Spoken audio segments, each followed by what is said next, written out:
பிரதமர் விழா மேடைக்கு வந்திருக்கிறார். இந்த விழா அப்படின்றது புதிய திட்டங்களுடைய தொடக்கம், ஏற்கனவே நிறைவேற்றப்பட்டிருக்கக்கூடிய திட்டங்களுடைய அர்ப்பணிப்பு அப்படின்ற அடிப்படையில் இந்த முதல் நிகழ்ச்சி வடிவமைக்கப்பட்டிருக்கிறது. இது விமான நிலையத்திற்கு பக்கத்திலே இந்த நிகழ்ச்சியானது அங்கேயே வடிவமைக்கப்பட்டிருக்கிறது அப்படின்றத நம்ம பார்க்குறோம். விமான நிலையத்தில் புதிய திட்டமும் ஒன்று, அதாவது அங்கே ஒரு கண்ட்ரோல் ரூம் மாதிரி ஒன்று கட்டப்பட்டிருக்கிறது. ஸோ அதுவும் அங்கே தொடங்கப்படுகிறது.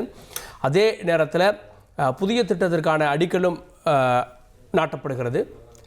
இப்போ இந்த நிகழ்ச்சியை முடித்த பிறகு பிரதமர் அடுத்ததாக செல்வது திருப்பரங்குன்றம். இதில் பிரதமர் பேசுவாரா அப்படின்ற ஒரு கேள்வி இருக்கே. அப்படின்னா இந்த நிகழ்ச்சி அப்படின்றது இப்போது தமிழ்நாட்டை சார்ந்த அமைச்சர்கள் இடம்பெற்றிருக்காங்க, அரசு அதிகாரிகளாக இடம்பெற்றிருக்காங்க. இங்கே அரசியல் பேசுவாரா, வளர்ச்சி சார்ந்ததை பேசுவாரா அப்படின்ற ஒரு கேள்வி இருக்குது. இப்போ இங்கே பிரதமர் பேசுவதை விட இன்றே ஏற்பாடு செய்யப்பட்டிருக்கக்கூடிய அடுத்த அந்த கூட்டமானது என்டிஏ கூட்டமாக இருக்கிறது.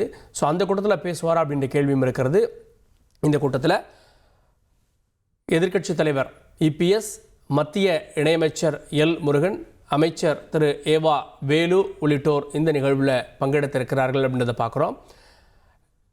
இந்த நிகழ்ச்சியில் அரசனுடைய திட்டங்களுடைய தொடக்க விழா அப்படின்றது இருக்கிறது. இந்த எய்ம்ஸ் எல்லாம் தொடங்கப்படும். இந்த முறை முதல் ஏற்கனவே அடிக்கல் நாட்டப்பட்ட அந்த பணிகள் நடந்து வரக்கூடிய சூழலில் அதனுடைய முதல் பகுதி திறக்கப்படும் அப்படின்லாம் சொல்லப்பட்டது. இந்த ஒரு சூழலில் அது இன்னும் நிறைவு பெறலை அப்படின்றது குறிப்பிடத்தக்கது. அது பணிகள் நடைபெற்று வந்தாலும் நிறைவு பெறலை. முக்கியமான சாலைகளுக்கான மற்றும் ரயில் நிலையங்களுக்கான இந்த பணிகள்லாம் அவர் திறந்து வைக்க இருக்கிறார். தேசிய கீதத்தோடு நிகழ்ச்சி தொடங்கி இருக்கிறது அப்படின்றத நம்ம பார்க்குறோம்.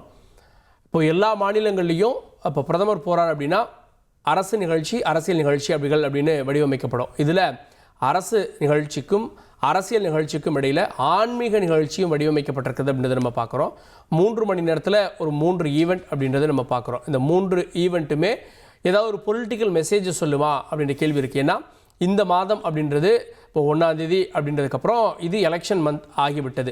ஸோ பிப்ரவரி வரை எலெக்ஷனாக இருக்காது. அதுக்கப்புறம் மார்ச், ஏப்ரல், மே, இந்த மேல கூட இப்போ இருக்கக்கூடிய சூழலில் மே முதல் வாரம் கூட தேர்தல் செல்லலாம் அப்படின்ற ஒரு கேள்வி இருக்குது. ஏன்னா எப்போவுமே பிப்ரவரி லாஸ்ட்டில் அனௌன்ஸ் பண்ணிடுவாங்க, நமக்கு ஏப்ரல் 10, 16, 6 கூட தேர்தல் நடந்திருக்கு அப்படின்றத நம்ம பார்க்குறோம். ஒரே ஒரு முறை மே மாதம்லாம் சமீபத்திய ஆண்டுகளில் நடந்தது.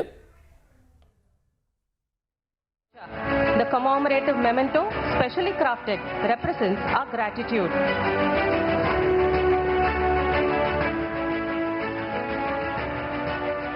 அடுத்ததாக மாண்புமிகு பாரத பிரதமர் அவர்களுக்கு தமிழ்நாடு அரசின் சார்பாக மாண்புமிகு நெடுஞ்சாலைகள், சிறு துறைமுகங்கள் மற்றும் பொதுப்பணித்துறை அமைச்சர் அவர்கள் பொன்னாடை மற்றும் நினைவு பரிசு வழங்கி சிறப்பு செய்வார்கள். We request the Honorable Minister for Highways, Minor Courts and PWD, Tamil Nadu Government, Sri E.V. Veluji, to present a shawl and a memento to our Honorable Prime Minister.